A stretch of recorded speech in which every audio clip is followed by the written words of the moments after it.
probably a pretty good bet that when designer Bob Cupp first set sights on this land that would become Beacon Hall, he probably thought he had hit the jackpot. This is a perfect piece of land on which to construct a golf course, and Bob Cupp didn't disappoint. Beacon Hall has always ranked inside the top 10 in the Score Golf's Top 100 ranking. Let's find out why as we show you Beacon Hall. There are a handful of courses across Canada that seem to be so exclusive that most golfers have only heard of the club but never walked the layout or even seen a hole before. Courses such as the National, St. George's, Capilano, to name just a few. All of which are top 10 according to Score Golf's Top 100 rankings. But right up there with those is one of Canada's most beautiful layouts, a perennial top 10 course, and it is Beacon Hall Golf Club, just north of Toronto. This Bob Cupp design is truly one of the great courses that this country has, and it is as unique as they come, with the front nine built as a parkland course and the back nine as a link-style course. The combination is so refreshing that playing 18 holes is like playing on two separate, incredibly manicured courses, all within a quick 4-hour round. Perhaps one of the coolest aspects of it is that there are no tee times. You just show up when you want to play, and there's a tee awaiting your arrival. Make no mistake, this is not a country club built for Sunday night daiquiris. This is a club designed for great golf, and men, women, and their families who want their games to be challenged on a daily basis. You know, it offers all the challenge you could ever want, but it doesn't beat you up.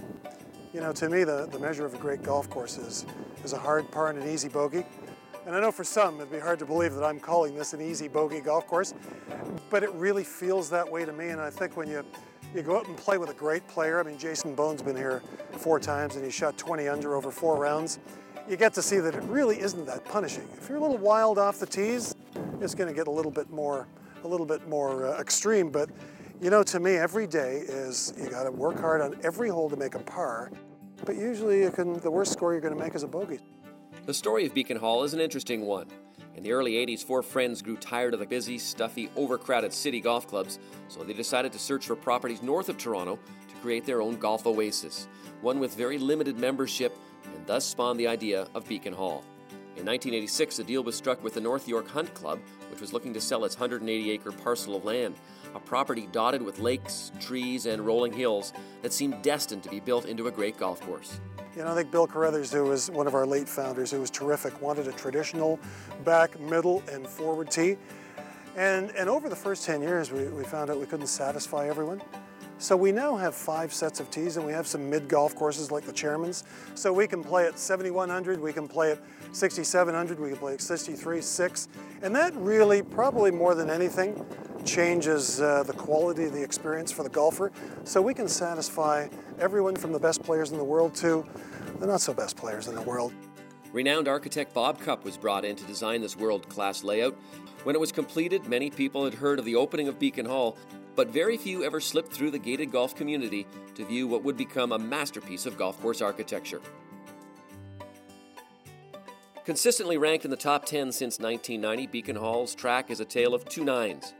The outward 9 holes features tall, majestic trees and pinched fairways, while each hole seamlessly blends into the last with a combination of long drives, doglegs, and par 3s scattered throughout. The par 5 4th hole is one of Beacon Hall's most interesting, as it's played from an elevated tee deck across a depression to a rising fairway in the distance, while the green is surrounded by a few deep bunkers, making this hole an incredible challenge to par.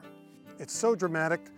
I remember standing on the tee with the late George Knutson just after he found out he was ill, and the look on his face, looking in the dirt without any kind of green, was remarkable. And number 4 is one tough par 5. You know, you've got to get it out far enough off the tee so that you can clear the fairway bunkers that sort of stand in your way from making it a blind shot or a wedge shot into the green.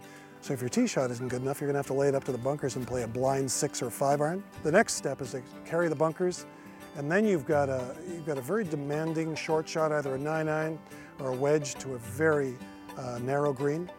And all I can say is it's earned its number 1 status, believe me. The inward nine's hallmark is wispy fescue areas reminiscent of Scottish links.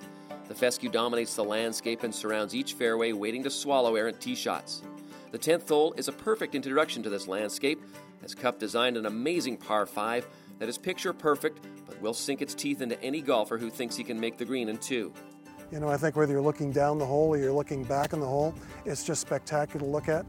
It's once again one of these holes that you better put 3 good shots together You better get out far enough so the layup doesn't become too demanding. And then when you're finishing, you got to hit a third shot over a pond, and that's never easy, especially if you've dunked a few. Beacon Hall boasts a tremendous design, and with 4 different tee decks to hit from, the course caters to everybody from the scratch player to the weekend warrior. The fact that there are just over 240 members makes it seem like it's a club that is selective in who it allows in. But that idea can't be farther from the truth. If you are somebody who respects and loves the game of golf, you will fit in quite well at Beacon Hall. You can come out here any day. There's no tee times. You just go up to the first tee and basically tee off. There's lots of people my age, some younger, some older. You can always find a game. Everybody's really friendly. It's just a great experience. I came here and not knowing if I'd know anybody or get a game.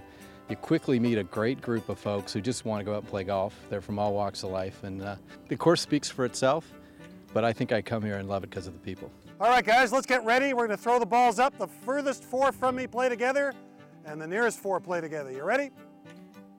Beacon Hall also gives back to the community of Aurora, as it launched its sponsored junior program, which includes caddying for members, unlimited play and practice privileges, and potentially some outstanding relationships with the membership.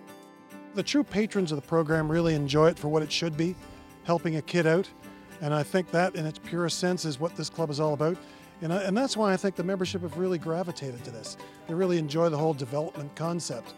Beacon Hall is truly one of Canada's finest golf courses, and with its transition from parkland to links, it's a great golfing experience. Perhaps one day it may even host Canada's national championship. It certainly has the look and feel of a championship course.